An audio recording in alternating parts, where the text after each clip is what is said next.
Welcome to The Explainer. For years, our early warning systems have basically worked like smoke detectors, right? They just wait for a signal to get loud enough before the alarm goes off. But what if you could see the fire before the smoke? Well, today we're diving into a completely new way to get a heads up on major events by finding the hidden shapes in the noise. So here's the big shift in thinking. Instead of just measuring signal strength, how loud something is, this new approach is all about the signal's shape. The whole idea is that just before a system, any system, is about to tip over into a big event, its background noise starts to get organized. It starts forming these repeating patterns. It's way more subtle for sure, but it could also be a much, much earlier warning. All right, here's what we've got on tap. We're going to start with the big idea behind this new kind of alarm. Then we'll unpack what shape even means when you're talking about data. After that, we'll see how this whole theory is being put to the test in three totally different worlds. We'll look at how you turn these abstract shapes into actual useful lead time. And finally, we'll talk about why this could honestly be a game changer for prediction. Okay, let's get right into it. This new type of alarm. The core idea is it's a really cool departure from how we usually think about warnings. Think about it like this. The random, disorganized noise of a system is kind of like the murmur of a big crowd. It's just background chatter, right? But what happens right before a huge coordinated cheer? That murmur starts to organize. People all turn to face the same way. They take a breath together. The pattern of the sound changes way before the volume spikes. Well, this theory suggests that complex systems, everything from weather to wildfires, do that exact same thing. So the big question is, how do you actually find these predictive patterns mathematically? The answer, it turns out, comes from a field of math called topology, which is basically just the study of shape. And the specific shape we're hunting for is something called a temporal Betti loop. And this, right here, is the key. A temporal Betti loop, or TBL for short, isn't just some random blip in the data. It's a very specific, loop-like shape that doesn't just pop up once and disappear. The key is that it has to persist. It has to keep showing up over time. And that persistence is what separates a real warning signal from what the researchers call random sparkles in the data. It's a sign of real, organized behavior. And here's how they do it. It's actually a pretty neat process. First, they take a continuous stream of data and slice it up into these short, overlapping windows of time. Then, for each little slice, an algorithm goes hunting for those telltale loop shapes. Then, and this is the really critical part, it tracks them. It checks if the same loop shows up in the next window, and the one after that. Finally, the loops that stick around the longest get the highest scores. That's your signal that something is getting organized. Okay, so having a clever theory is one thing, but proving it actually works in the messy, real world, that's a whole different ballgame. And that's exactly why this method is being put through the ringer in three completely different environments, just to make sure the principle really holds up. First up, they're taking it to the lab. Here in a perfectly controlled little wind tunnel, they're using magnetized microdust.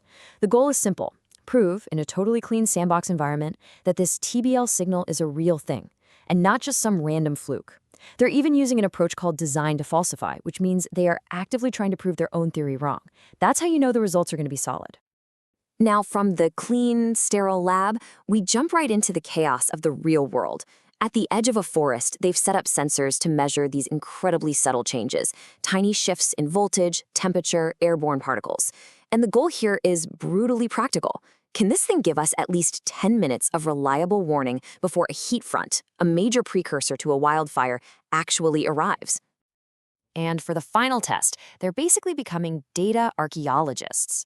Researchers are taking this TBL analysis and pointing it at public data from old space missions. They're looking at what the sensors were reading right before known space weather events to answer this really fascinating question. Were these predictive shapes there the whole time, just hiding in plain sight before we ever had the tools to see them?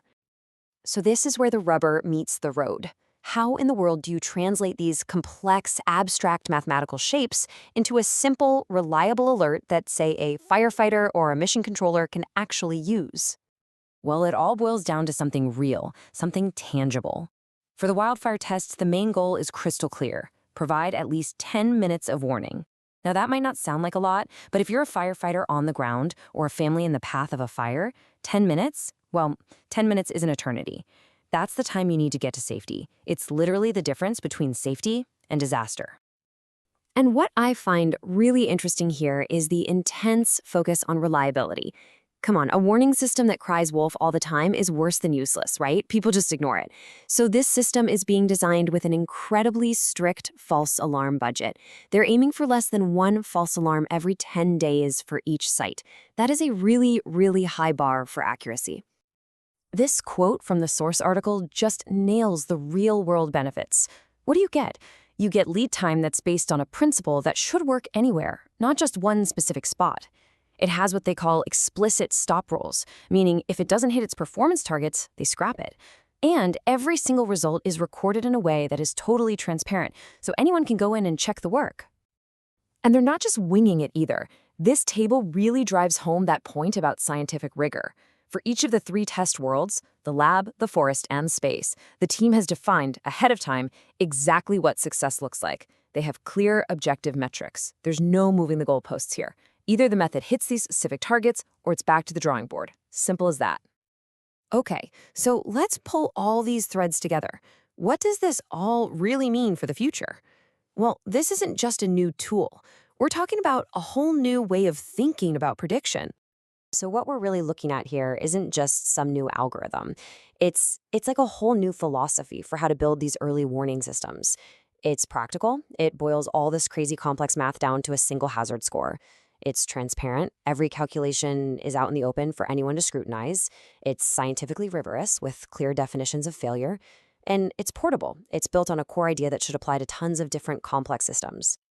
And that kind of leaves us with this one huge, fascinating thought. For 100 years, we've built sensors that listen for loudness. Now we're finally building tools that can see shape. So if this approach really works, you have to wonder, what other disasters in finance, in medicine, in our climate are out there quietly organizing themselves in the noise, just waiting for us to finally learn how to see their shape?